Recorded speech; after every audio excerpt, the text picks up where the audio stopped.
Assalamualaikum warahmatullahi wabarakatuh. Perkenalkan, nama saya Gina Rika Firdausi dengan NIM G00251161 dari kelompok K2.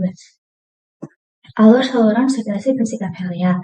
Yang pertama yaitu vesika velia atau ketutup, yang kedua ductus cysticus, yang ketiga ductus coledochus, yang keempat sphincter Oddi, dan yang kelima duodenum. Alur sekresi vesika velia itu merupakan proses terkoordinasi yang mengatur penyimpanan serta pelepasan empedu untuk mendukung pencernaan, terutama pencernaan lemak. Empedu diproduksi itu secara terus-menerus oleh hepar atau hati. Nah, sebagian kecil empedu dapat langsung mengalir menuju duodenum melalui sistem ductus biliaris. Tetapi sebagian besar dialihkan ke vesika velia kantung empedu melalui ductus cysticus untuk disimpan. Di dalam vesika velia, empedu mengalami proses pengentalan atau konsentrasi melalui penyerapan air dan elektrolit sehingga menjadi lebih pekat dan efektif dalam emulsifikasi lemak. Pada kondisi puasa, sphincter Oddi menutup secara fisiologis sehingga aliran empedu ke duodenum itu berhenti.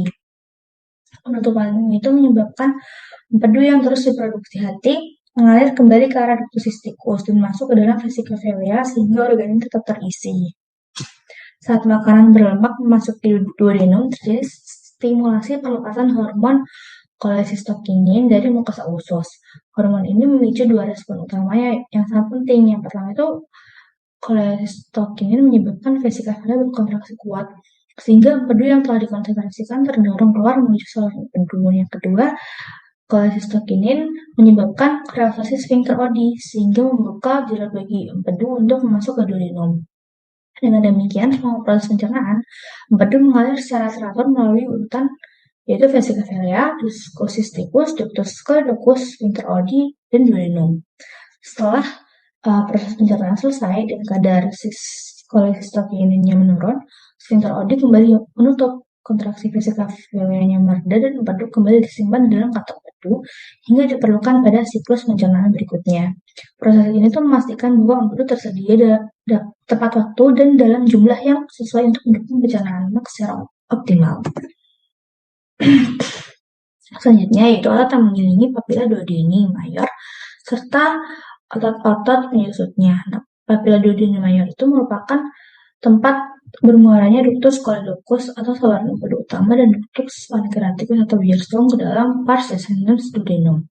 Struktur ini itu dikelilingi oleh suatu cincin otot halus yang dikenal juga sebagai musculus sphincter ampullae hepatopancreaticae, yaitu sphincter Oddi. Nah, struktur dari sphincter Oddi itu yang pertama ada musculus sphincter coledochus. Letaknya itu di ujung ductus coledochus. Nah, berfungsinya itu untuk mengontrol aliran empedu. Lalu ada musculus sphincter pancreaticus, letaknya di ujung ductus pancreaticus. Fungsinya untuk mengontrol aliran getah pankreas.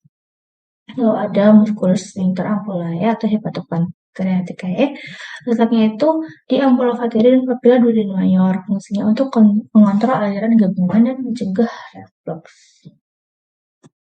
Selanjutnya yaitu ada kelainan vesika velia beserta gejalanya. Jadi yang pertama itu ada kolesistitis, yaitu inflamasi pada vesika velia atau katup empedu yang umumnya disebabkan oleh obstruksi ductus cysticus akibat katup empedu. Peradangan ini tuh menimbulkan nyeri kuadran kanan atas yang dapat menjalar ke punggung atau duo kanan, terutama setelah konsumsi makanan yang berlemak. Gejalanya itu meliputi demam, mual muntah, distensi abdomen, serta tanda Murphy positif atau nyeri hebat saat inflamasi kuadran kanan dan ketika pasien inspirasi. Selanjutnya ada kolonitis, yaitu inflamasi pada saluran empedu utama, terutama common buildup. Biasanya itu akibat infeksi bakteri yang terjadi setelah obstruksi oleh batu atau stenosis. Kondisi ini ditandai oleh triad Charcot, yaitu demam tinggi disertai menggigil, nyeri kuadran kanan atas, dan icterus. Pada kasus berat itu dapat berkembang menjadi Pentteri nodes yang meliputi tambahan hipotensi dan perubahan status mental, menandakan sepsis yang berat. Selanjutnya ada koleritiasis, yaitu keberadaan berbentuk empedu di dalam vesika velia yang terbentuk dari kolesterol bilirubin atau garam empedu akibat ketidakseimbangan komponen tersebut. Nah, sebagian besar kasus tidak bergejala, tapi bila menimbulkan keluhan dapat berupa biliari kolik, yaitu nyeri hilang timbul di kuadran kanan atas atau epigastrium setelah makanannya berenang. Gejala penyertanya itu dapat meliputi mual, muntah, dan rasa penuh di perut.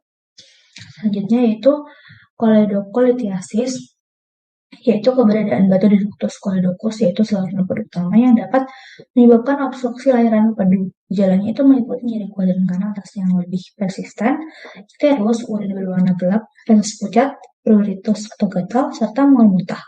Kondisi ini itu dapat berkembang menjadi komplikasi serius seperti pankreatitis atau kolonitis bila tidak ditangani.